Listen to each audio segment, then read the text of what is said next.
సంచలనం సృష్టిస్తున్న కృపామణి అనుమానాస్పద మృతిపై పోలీసుల దర్యాప్తు ముమ్మరమైంది. ఏకంగా పశ్చిమ గోదావరి జిల్లా ఎస్పీ భాస్కర్ భూషణ్ కేసును స్వయంగా పర్యవేక్షిస్తున్నారు. 2 రోజులుగా తణుకులో ఉండి పరిస్థితి సమీక్షిస్తున్నారు. వీడియోతో పాటు ఆడియోని కూడా పరిశీలిస్తున్నారు. కృపామణికి గూడాల సాయికి 7 లక్షలకు అమ్మిన వైనంపై పోలీసులు దృష్టి సారించారు. కృపామణి తల్లితో పాటు ఆమెను కొనుగోలు చేసిన సాయి ఉన్న సంబంధాలపై ఆరా తీస్తున్నారు. ఈ నేపథ్యంలో వ్యభిచార నిర్వాహకుడు సాయి ఇంటిని పరిశీలించారు పోలీసులు.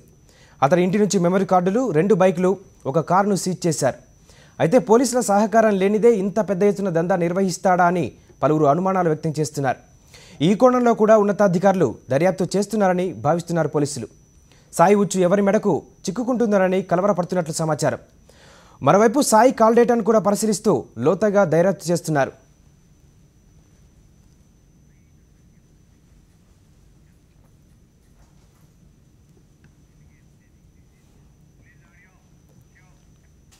కృపామణి ఆత్మహత్య కేసులో దర్యాప్తు కొనసాగుతోంది. ప్రధాన నిందితుడు సాయి శ్రీనివాస్ నివాసంలో దొరికిన మెమరీ కార్డును విశ్లేషించే పనిలో పడ్డారు పశ్చిమ గోదావరి జిల్లా పోలీసులు. ఈ కేసులో కృపామణి భర్త పవన్ కుమార్ను మరోసారి ప్రశ్నించారు. దీనిపై పూర్తి వివరాలు మా కరెస్పాండెంట్ వినాయక్ అందిస్తారు. వినాయక్, చెప్పండి, కృపామణి కేసులో అప్డేట్స్ ఏంటి? నరేష్, ఈ కేసులో ప్రధాన నిందితుడు గుడాల సాయి శ్రీనివాస్ కోసం పోలీసులు భారీ ఎత్తున గాలింపు చర్యలు చేపడతారు. మొత్తంగా 6 బృందాలు ఇప్పటివరకు గాలిస్తున్నాయి. తూర్పుగోదావరి, పశ్చిమ గోదావరి జిల్లాతో పాటు విశాఖపట్నం, నిజామాబాద్, హైదరాబాద్ లో కూడా పోలీసులు తనిఖీలు, సోదాలు ప్రారంభిస్తున్నారని చెప్పుకోవచ్చు. మరోవైపున ఇప్పటికే గుడాల సాయి శ్రీనివాస్ సంబంధించిన బ్యాంక్ లావాదేవీలకు సంబంధించిన అకౌంట్ ను ఇప్పటికే అధికారులు పోలీసులు సీజ్ చేయడం జరిగింది. గత 2 రోజులుగా అంటే ఎటువంటి లావాదేవీలు ఉన్నాయి, గతంలో ఎవరెవరితో అతను లావాదేవీలు జరిపాడు, బ్యాంక్ అకౌంట్ లో ఎంత అమౌంట్ ఉంది, మొత్తం అన్ని కూడా బ్యాంక్ నుంచి కూడా స్టేట్మెంట్ తీసుకోవడం జరిగింది. ఈ నేపథ్యంలోనే అతనికి సంబంధించిన అకౌంట్ ని పోలీసులు సీజ్ చేయడం జరిగింది. మరోవైపున ఈ కేసులో ప్రధాన నిందితుడిగా ఉన్న ఈ గుడాల సాయి శ్రీనివాస్ సంబంధించిన ఇంటిని కూడా పోలీసులు సోదా చేసిన సమయంలో మెమరీ కార్డు కూడా దొరికింది.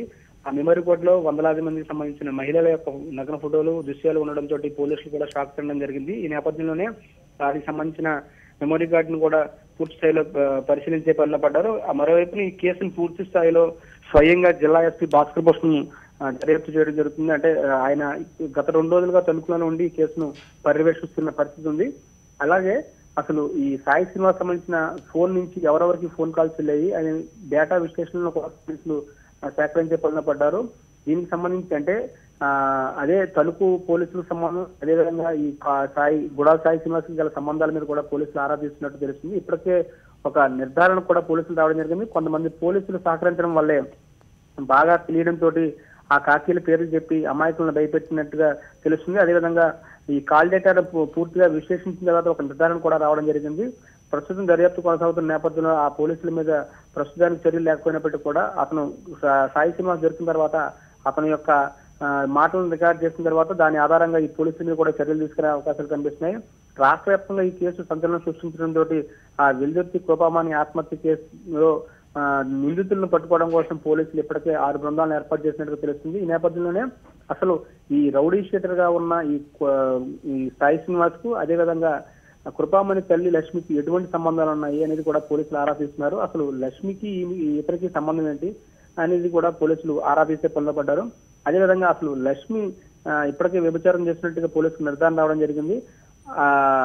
తను వ్యభిచారం చేస్తూనే కూతురిని ఆ వ్యభిచార రూపంలో దింపడంతో పాటు కూతురిని 7 లక్షల రూపాయలకు అమ్మిన వైనం మీద కూడా, అంటే తణుకులో ఇప్పటికే దాదాపుగా చాలా కాలంగా ఇక్కడ వ్యభిచారం జరుగుతున్నది అందరికీ తెలిసిన విషయం అయినప్పటికీ కూడా ఇటీవల కాలంలో ఇటువంటివి దాదాపుగా తగ్గిపోయాయని చెప్పుకోవచ్చు. కానీ తిరిగి మళ్ళీ ఈ కోణం బయటకు రావడం, అలాగే అమ్మిన అంటే ఒక మహిళను, పెళ్ళైన ఒక మహిళను సొంత తల్లిదండ్రులే ఈ విధంగా అమ్మిన వైనం మీద కూడా పోలీసులు దర్యాప్తు కొనసాగిస్తున్నారు.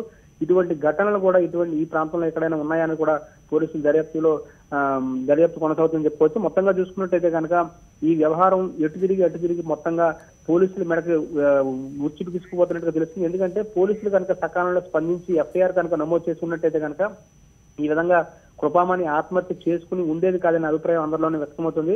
పోలీసుల నిర్లక్ష్యం కారణంగానే కృపామణి ఆత్మహత్య చేసుకునే సర్వత్రా వ్యక్తమవుతున్న నేపథ్యంలోనే వీటిని సరిదిద్దే ప్రయత్నంలో భాగంగా పోలీసు ఉన్నతాధికారులు స్వయంగా రంగంలో దిగిన పరిస్థితి కనిపిస్తుంది. Okay, thank you Vinayak.